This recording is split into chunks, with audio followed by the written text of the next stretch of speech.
Assalamualaikum warahmatullahi wabarakatuh. Di sini saya akan mempresentasikan bahaya dan dampak korupsi di Indonesia. Tugas Jati Diri Kanjuruhan oleh saya sendiri, Erlina Duyana Wulandari, dengan nomor NIM 2004030607. Dengan teman saya, Yosef Premademik 2004030608 dan Firza Khairiyah 200403060025. Pengertian korupsi. Arti kata korupsi secara harfiah adalah kebusukan, keburukan, kebejatan, ketidakjujuran, dapat disuap, tidak bermoral, penyimpangan dari kesucian.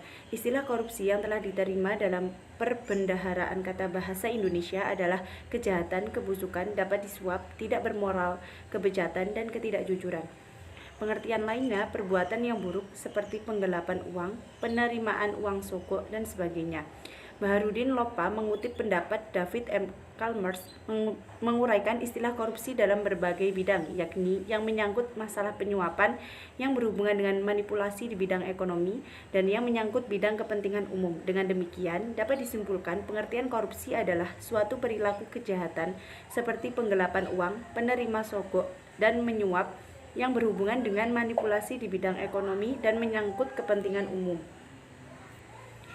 Faktor penyebab korupsi. Faktor internal. Sifat tamak atau rakus. Korupsi adalah kejahatan orang berprofesional yang rakus, sudah berkecukupan tapi serakah, mempunyai hasrat besar untuk memperkaya diri. Yang kedua, moral yang kuat. Seorang yang moralnya tidak kuat cenderung mudah tergoda untuk melakukan korupsi. Godaan itu bisa berasal dari atasan, teman setingkat, bawahannya, atau pihak lain yang memberikan kesempatan untuk melakukan hal itu. Moral yang kurang kuat, salah satu penyebabnya adalah lemahnya pembelajaran agama dan etika. Yang ketiga, gaya hidup konsumtif. Kehidupan di kota-kota besar sering mendorong gaya hidup seseorang konsumtif. Perilaku konsumtif, bila tidak diimbangi dengan pendapatan yang memadai, akan membuka peluang seseorang untuk melakukan berbagai tindakan untuk memenuhi hajatnya.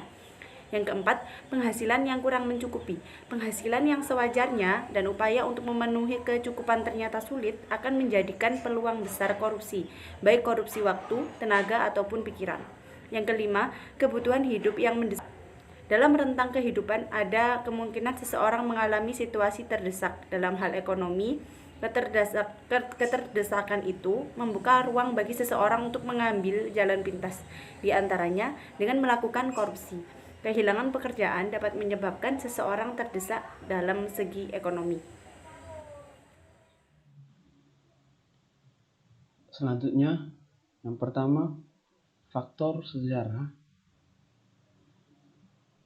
Sejarah yang berhubungan dengan penjajahan kolonial suatu negara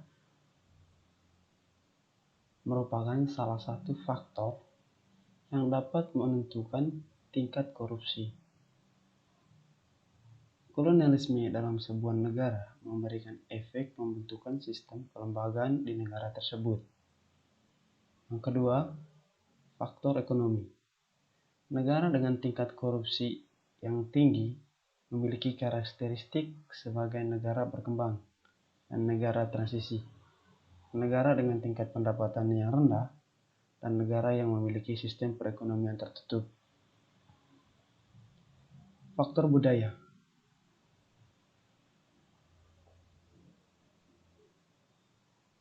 Perspektif budaya maskulin suatu negara dapat mempengaruhi tingkat korupsi suatu negara. Yang keempat, faktor kelembagaan. Negara yang memiliki tingkat kebebasan pers tinggi cenderung memiliki tingkat korupsi yang rendah. Sebaliknya, negara yang memiliki tingkat kebebasan pers rendah cenderung memiliki tingkat korupsi yang tinggi. Hal ini dikarenakan free press dapat memberikan informasi lebih banyak tentang orang atau oknum pemerintah yang melakukan korupsi.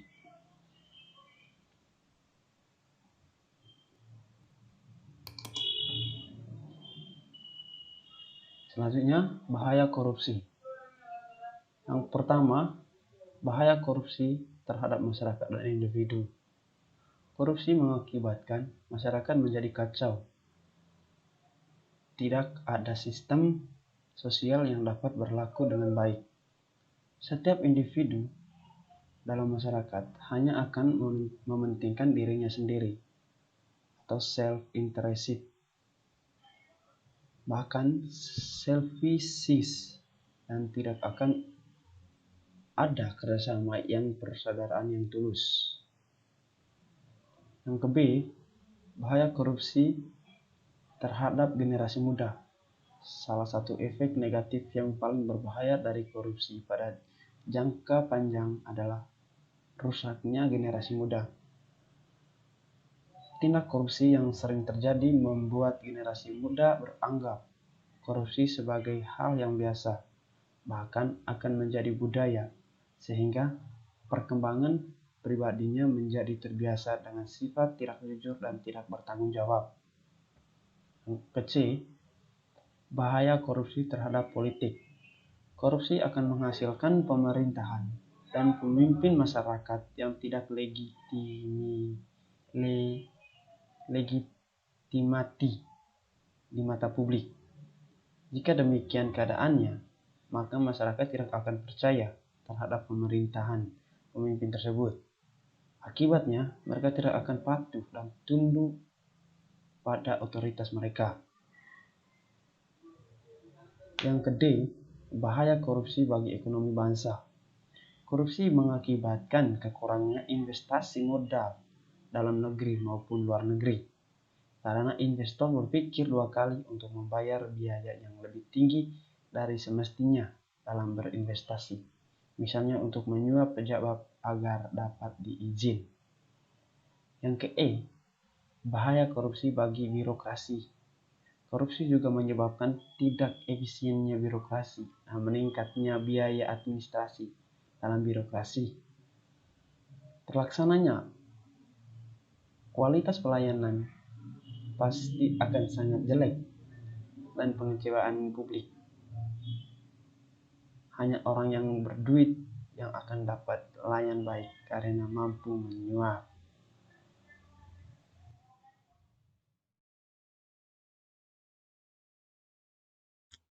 Dampak korupsi. Korupsi dapat berdampak terhadap beberapa bidang di Indonesia.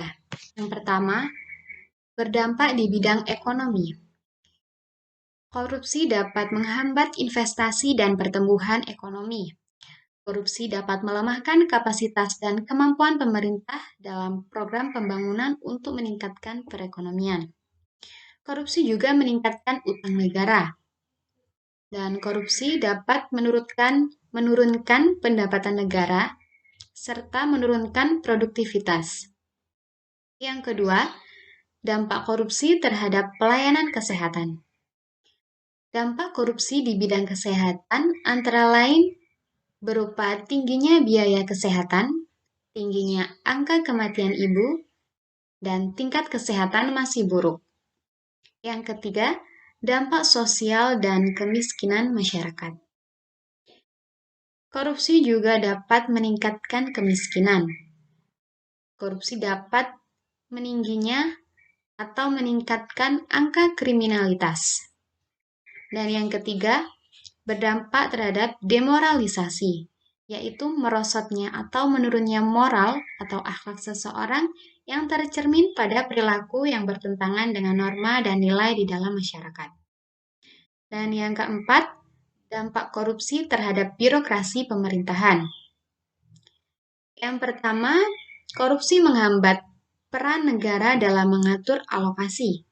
Yang kedua, korupsi menghambat negara melakukan pemerataan akses dan aset. Dan yang terakhir, korupsi juga memperlemah peran pemerintah dalam menjaga stabilitas ekonomi dan politik. Yang kelima, dampak korupsi terhadap politik dan demokrasi. Korupsi mengganggu kinerja sistem politik yang berlaku. Publik cenderung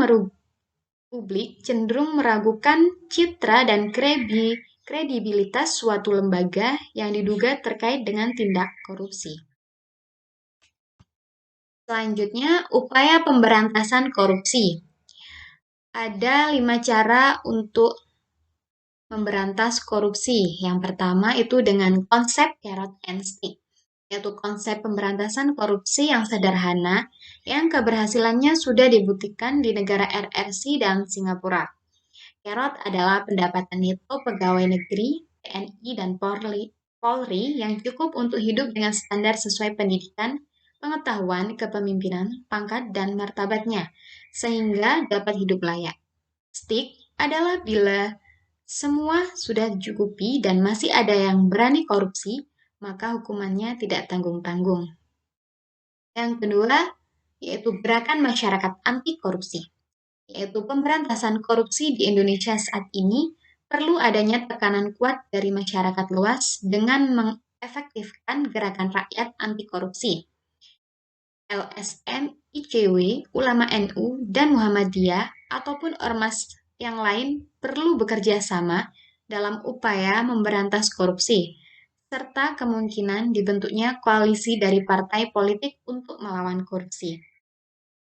Yang ketiga, gerakan pembersihan, yaitu menciptakan semua aparat hukum seperti KPK, kepolisian, kejaksaan, dan pengadilan, yaitu yang bersikap bersih, jujur, disiplin, dan bertanggung jawab, serta memiliki komitmen yang tinggi dan berani melakukan pemberantasan korupsi tanpa memandang status sosial untuk menegakkan hukum dan keadilan. Yang keempat, gerakan moral yang secara terus-menerus mensosialisasikan bahwa korupsi adalah kejahatan besar bagi kemanusiaan yang melanggar harkat dan martabat manusia. Yang kelima, gerakan pengefektifan birokrasi, yaitu dengan menyusutkan jumlah pegawai dalam pemerintahan agar didapat hasil kerja yang optimal dengan jalan menempatkan orang yang sesuai dengan kemampuan dan keahliannya. Sekian presentasi dari kami. Mohon maaf apabila ada kesalahan kata. Wassalamualaikum warahmatullahi wabarakatuh.